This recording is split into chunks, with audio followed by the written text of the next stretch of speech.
कृपया ध्यान से सुनें। सबको जय मसीह। क्या आप जानते हैं बाइबल के अंदर कितने विधवाएं हैं? बहुत सारी विधवाएं। परंतु बाइबल के अंदर परमेश्वर इसलिए विधवाओं को कैरेक्टर, विधवाओं का जीवन, विधवाओं का विश्वास, विधवाओं का जो किया गया परमेश्वर के दासों के लिए कार्य है, वे बहुत बड़ा चमत्कार के रूप में है। उनका विश्वास को देखकर हमारा भी विश्वास बढ़ सकता है। इसलिए इस वीडियो के अंत तक बना रहे। और हाँ, हो सके तो इस वीडियो को सब्सक्राइब, लाइक, शेयर भी करें। प्रियो, देखिए, पहले पहले हम एक बात बताना चाहते हैं। विधवाओं का जीवन में कोई आधार नहीं होता है, स्वयं परमेश्वर होता है। क्योंकि बाइबल में परमेश्वर लिखता है, मैं उनका पिता हूँ, विधवाओं का सुधि रखता हूँ। प्रियो, इसलिए हम विधवाओं के बारे में आज चर्चा करेंगे। बाइबल के ऐसे 3 उदाहरण जो विधवाओं के बारे में जब आप जानेंगे, आपका जीवन का विश्वास बहुत आगे बढ़ सकता है। पहला विधवा के बारे में हम बताने चाहते हैं, वह है एलिय्याह के समय का विधवा। एलिय्याह जो बहुत बड़ा भविष्यवक्ता था, परमेश्वर का उपस्थिति में चलने वाला था। और उस दिनों में जब अकाल पड़ा, परमेश्वर का दास एलिय्याह जब श्राप दिया कि 3.5 साल तक अकाल होगा, वर्षा नहीं होगा, तो पहला राजा उसका 17 अध्याय जब आप वहां पर एक वचन से पढ़ेंगे और आप आगे पढ़ते जाएंगे तो पता चलेगा, एक विधवा है और उस विधवा के घर में पति नहीं है, बेटी नहीं, परंतु एक ही बेटा है। और वे लोग निर्णय लिए, हमारे पास ना रोटी है ना ही जल है। और वह रोटी पकाने के लिए एक ही मुट्ठी रोटी था उनके घर में। और वह लकड़ी बीन रही थी कि हम लोग इस लकड़ी के द्वारा रोटी पकाएंगे और आधा आधा खाकर अपना बेटा के साथ हम लोग जहर खाकर मर जाएंगे। परंतु परमेश्वर अपना दास एलिय्याह को भेजता है कि तुम उस विधवा के घर जाओ और विधवा के जीवन में यह परेशानी है, उसको आशीष दो, उसके लिए प्रार्थना करो, उसके संग रहो। प्रियो, आगे चल के बाइबल बताता है कि जब एलिय्याह उस विधवा के घर पहुंचा तो एलिय्याह कहता है कि मुझे खाने के लिए कुछ लाओ। विधवा कहती है, मुझे खाने को देने के लिए कुछ भी नहीं है और मेरे पास एक मुट्ठी है और मैं लकड़ी बीन रही हूँ कि खाऊंगी और बेटा को खिलाकर हम लोग जहर खाकर मर जाएंगे।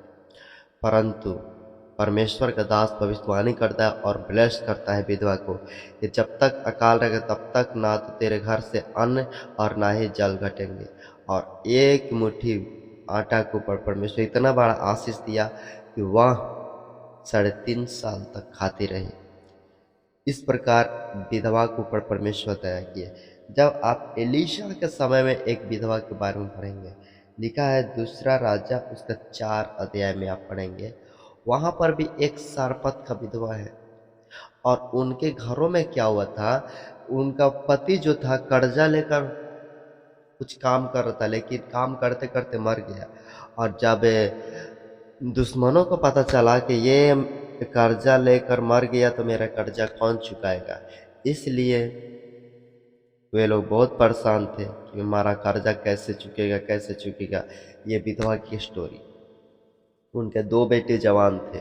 दोनों जवानों बेटा को लेने के लिए उनका जो दुश्मन थे वे सब आए गुलाम बनाने के लिए। परंतु परमेश्वर का वचन, पवित्र शास्त्र बाइबल बताता है, उन लोग का इतना बड़ा विश्वास होने के कारण परमेश्वर अपने दास एलीशा को भेजता है और बहुत बड़ा ब्लेस होता है, बहुत बड़ा चमत्कार होता है। और वहां पर कहता है परमेश्वर के दास एलीशा कि तुम्हारे घर में जितना भी तेल है, वो कह रही है एक मुट्ठी है। और वह कह रहा है कि जितना भी तुम्हारे पड़ोस में बर्तन है, सारे बर्तन ले आओ और अपने घर के अंदर ले जाओ। और जिस बोतल के अंदर तेल है, उस बोतल से तेल उंडेलते जाओ। परमेश्वर यहोवा का यह वचन है, मैं भविष्यवाणी करता हूँ कि जब तक जितना तेल है, जितना बर्तन है, सभी बर्तन में तेल भर जाएगा।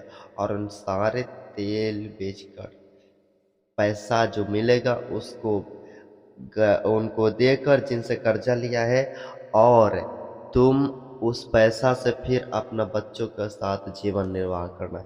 इस प्रकार परमेश्वर उनको ब्लेस किया।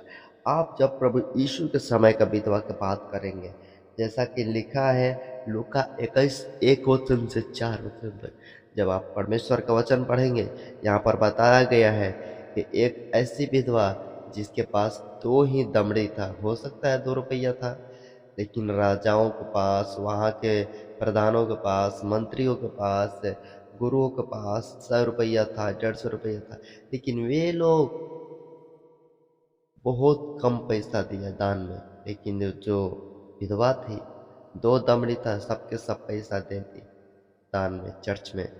तो प्रभु यीशु ने प्रशंसा की और सराहा कि यह विधवा को छोड़, इससे बड़ा दानी और कोई नहीं, क्योंकि इसने अपनी घटी में से पूरा जीविका डाल दी।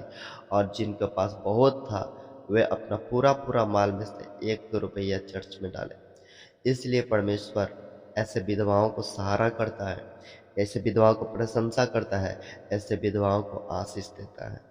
प्रियो, इस वीडियो को द्वारा आप क्या सीखते हैं, कमेंट में जरूर कहें, लिखें और अपने प्रार्थना रिक्वेस्ट को जरूर भेज सकते हैं। इस वीडियो को उन मसीह भाई बहनों तक शेयर करें, और जो आपके कलीसिया में विधवाएं हैं उनको भी यही विश्वास दिलाएं, ये सारे वचन को बताएं कि परमेश्वर उनके जीवन में कितना बड़ा से बड़ा काम कर सकता है। सबको जय मसीह। God bless you.